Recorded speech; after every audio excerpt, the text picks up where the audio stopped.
C'est parti pour 5 jours de tournée pour Bienvenue d'Edegnon Milorin. C'est par la commune de Grand Popo que le préfet du département du Mono et les membres de la conférence administrative départementale ont entamé ce lundi 9 décembre 2024 la deuxième tournée statutaire au titre de l'année 2024. Pour le préfet, Bienvenue d'Edegnon Milorin, le passage à une tournée statutaire par semestre vise un meilleur appui au dispositif de suivi de la mise en œuvre de la réforme structurelle de l'administration territoriale, mais aussi l'amélioration de la mise en œuvre des recommandations et orientations qui en découlent. Pour cette deuxième tournée légale du préfet, 2 grandes thématiques ont servi de débat.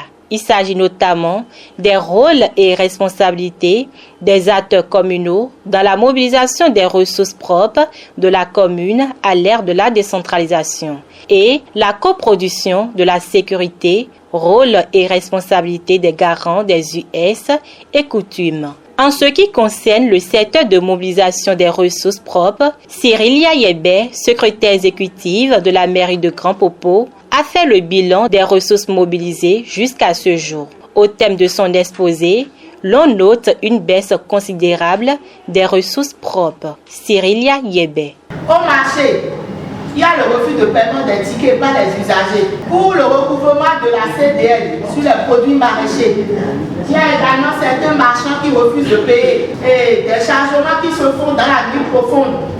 C'est vrai que nous mettons à disposition au niveau du péage des agents collecteurs qui passent la nuit là pour veiller à cela. Mais cette année, comme je l'ai dit, la récolte n'a pas été tellement bonne.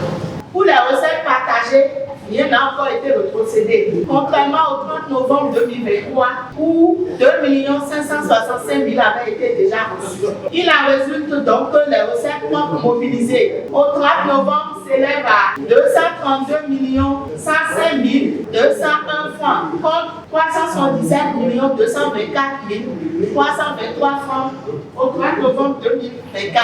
Au vu de ce bilan, peu reluisant présenté par la secrétaire exécutive, le préfet réagit en ces thèmes. Le tableau qui nous a été présenté n'est pas du tout reluisant. Nous n'avons pas manqué de dire nos avis à la secrétaire exécutive.